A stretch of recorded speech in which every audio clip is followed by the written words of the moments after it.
Hi everyone. இன்னைக்கு நம்ம வந்துட்டு ரொம்பவே டேஸ்டியான தந்தூரி மசாலா சிக்கன் நம்ம எப்படி ஃப்ரை பண்ணுறோங்கிறது வீடியோவில் பார்க்க போகிறோம். ஸோ இது நம்ம யூஸ்வலாக வந்து பிரியாணி அந்த மாதிரி எதுவாக இருந்தாலுமே நம்ம வீட்டில் விருந்துனா இந்த சிக்கன் கண்டிப்பாக இருக்கும். ஸோ அதை எப்படி செய்யலான்னு பார்க்கலாம். அதுக்கு தேவையான பொருட்கள் பார்த்தீங்கன்னா, நான் சிக்கன் வந்து ஒரு ஹோல் பேபி சிக்கன் எடுத்துருக்கிறேன். அது வந்து 1லேருந்து 1.25 கிலோ இருக்கும். ஸோ அதுக்கு நம்ம வந்து ஒரு 1.5 டீஸ்பூன் சால்ட்டு போட்டுக்கலாம். அது வந்து சால்ட் வந்து உங்களுக்கு ஏற்ற மாதிரி நீங்கள் போட்டுக்கோங்க, உங்கள் டேஸ்ட்டுக்கு ஏற்ற மாதிரி. அப்புறம் வந்து சீரகத்தூள் வந்து ஒரு 1.5 டீஸ்பூன் போட்டுக்கலாம். ஒயிட் பெப்பர் வந்து ஒரு 1 டீஸ்பூன் போட்டுக்கலாம்.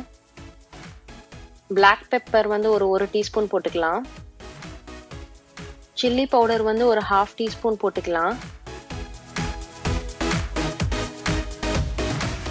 காஷ்மீரி சில்லி பவுடர் ஒரு டீஸ்பூன் போட்டுக்கலாம். இது அந்த அளவுக்கு காரம் கொடுக்காது. ஸோ நம்ம வந்து கலருக்காக நம்ம இதை ஆட் பண்ணிக்கிறோம். ஸோ அது ஒரு டீஸ்பூன் போட்டுக்கலாம்.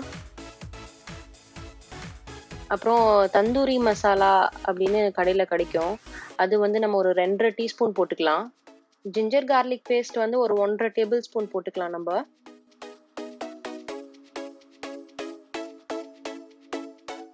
லெமன் ஜூஸ் வந்து ஒரு 3 டேபிள் ஸ்பூன் போட்டுக்கலாம். ஸோ இதில் வந்து லெமன் நல்லா இருக்கும், நிறைய லெமன் போட்டால். அதனால நம்ம வந்துட்டு அந்த புளிப்பு டேஸ்ட் வந்து ரொம்பவே டாமினேட்டிங்காக இருக்கும். அதனால வந்து நல்லா இருக்கும். ஸோ லெமன் ஃப்ளேவர்டாக இருக்கும். அதனால நம்ம வந்து லெமன் கொஞ்சம் நிறையவே ஆட் பண்ணிப்போம். ஸோ நீங்களும் அந்த மாதிரி ட்ரை பண்ணுங்கள். ஸோ இதில் நான் ஒரு 3 டேபிள் ஸ்பூன் போட்டிருக்கேன் லெமன் ஜூஸு. போட்டு இதை நல்லா நம்ம வந்து மிக்ஸ் பண்ணிக்கலாம் இப்போது மசாலாவை. ஸோ நம்ம வந்து இன்றைக்கி இந்த ரெஸ்டாரண்ட் ஸ்டைலெல்லாம் கிடைக்கிற மாதிரி வந்துட்டு ரெட் கலரில் வேணுன்றதுக்காக இன்றைக்கி கொஞ்சோண்டு பிரைட் ஆரஞ்ச் கலர் நம்ம வந்து போடுறோம். ஸோ நான் ஒரு ஹோல் பேபி சிக்கனை வந்துட்டு 8 பீஸாக கட் பண்ணி வச்சுருக்கேன். இது கட் பண்ணுற வீடியோ கூட இருக்குது. நான் உங்களுக்கு வந்து டிஸ்கிரிப்ஷன் லிங்க்ல கொடுக்குறேன், எப்படி ஹோல் சிக்கனை வந்து 8 பீஸாக கட் பண்ணுறது அப்படிங்கிறது வித் ஸ்கின் ரிமூவ் பண்ணிவிட்டு நீங்கள் பாருங்கள். ஸோ இப்போ இந்த சிக்கனை நம்ம வந்து மசாலாவில் போட்டு நல்லா கோட் பண்ணிக்கலாம். ஸோ உள்ளே வெளியே அப்படிங்கிற மாதிரி எல்லா இடத்துலையும் படுற மாதிரி நல்லா கோட் பண்ணணும். அதனால வந்துட்டு ஃபுல்லாக இப்போ நம்ம கோட் பண்ணிக்கலாம். ஸோ இப்போ இந்த சிக்கன் பார்த்தீங்கன்னா வந்து எல்லா இடத்துலையும் நல்லாவே மசாலா நம்ம கொடுத்துருப்போம், உள்ளே வெளியே எல்லா இடத்துலையுமே. ஸோ அந்த மாதிரி நல்லா வந்துட்டு எல்லா பீசஸ்லையுமே எல்லா இடத்துலையுமே நல்லா உள்ளெல்லாம் பாருங்கள், நல்லா மசாலா உள்ளே நல்லா பிடிக்கிற மாதிரி நம்ம கோட் பண்ணி வச்சுருக்கணும். ஸோ அந்த மாதிரி நல்லா கோட் பண்ணியாச்சு. ஸோ நல்லா மசாலா பிடிக்கிறதுக்கு நல்லா மேரினேட் பண்ணி வச்சுட்டு ஒரு 1/2 hour ஃப்ரிட்ஜில் வச்சுட்டிங்கன்னா நல்லா சிக்கனில் மசாலா ஏறிடும். அதுக்கப்புறம் பொரிச்சா நல்லாயிருக்கும். ஸோ அதனால நான் இப்போ வந்து இந்த மசாலா தடவிட்டு நான் வந்து ஃப்ரிட்ஜில் வச்சிடுறேன். இப்போ எப்படி பொரிக்கலான்னு பார்க்கலாம் வாங்க.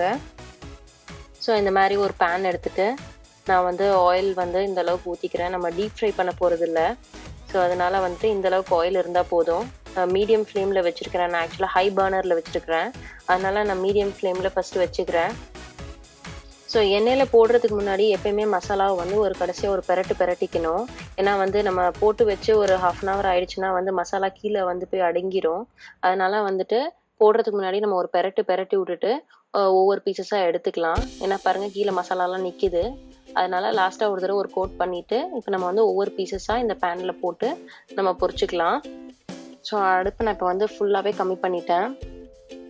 நல்லா எண்ணெய் நல்லாவே சூடு வந்துருச்சு. ஏன்னா அடுப்பு நம்ம வந்து எப்பயுமே கம்மியாக வச்சு பொரிக்கும் போது தான் வந்து அந்த கோழி வந்து கொஞ்சம் சாஃப்டாக பொரியும். அதனால இல்லாட்டி ரொம்ப ஹார்ட் ஆகிடும் எடுத்தோடனே ரொம்ப ஹையாக வச்சா.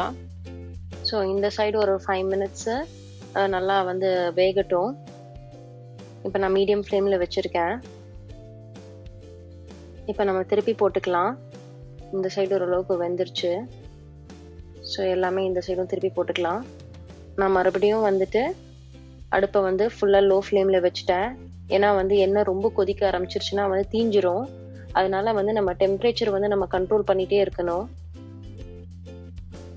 ஸ்பெசிஃபிக்காக ஹை பர்னரில் வைக்கும்போது நம்ம வந்து எப்பயுமே டெம்பரேச்சர் கண்ட்ரோலில் இருக்கணும். அதனால வந்து எண்ணெய் அதிகமாக சூடு வந்துச்சுன்னா நீங்கள் லோ பண்ணிவிடுங்க. ஸோ இப்போ நான் கம்ப்ளீட் ஃபுல் லோ ஃப்ளேமில் வச்சுருக்கேன். ஸோ இந்த சிக்கன் மசாலாவோட ரெசிபி பார்த்தீங்கன்னா வந்து எங்கள் மாமியோட தான். ஸோ ஸோ வந்துட்டு இது சாப்பிட்டுட்டு நிறைய பேர் வந்துட்டு அவங்கள வந்துட்டு பாராட்டியிருக்கிறாங்க. அதனால கண்டிப்பா ரொம்பவே நல்லாயிருக்கும். எனக்குமே ரொம்ப பிடிக்கும். நான் இங்க கல்யாணம் பண்ணி வந்ததுக்கப்புறம் வந்துட்டு இவங்க செய்ற இந்த சிக்கன் ரொம்பவே பிடிக்கும். அதனால கண்டிப்பா ட்ரை பண்ணி பாருங்க நீங்களும். ஸோ சிக்கன் 2 சைடுமே நல்லா வெந்துருச்சு. ஸோ ஒரு 2 மினிட்ஸ் கழிச்சு அடுப்பை ஆஃப் பண்ணிருங்க. இந்த சைடு ஒரு திருப்பி போட்டுட்டு. அவ்வளோதான். இதை நம்ம இப்போ எடுத்துடலாம். ஸோ நல்லாயிருக்கும். ட்ரை பண்ணி பாருங்க. ட்ரை பண்ணிட்டு உங்கள் ஃபீட்பேக்கை கமெண்ட் செக்ஷனில் சொல்லுங்கள். ஸோ என்னோட வீடியோ வந்து ரெகுலராக பாருங்கள்.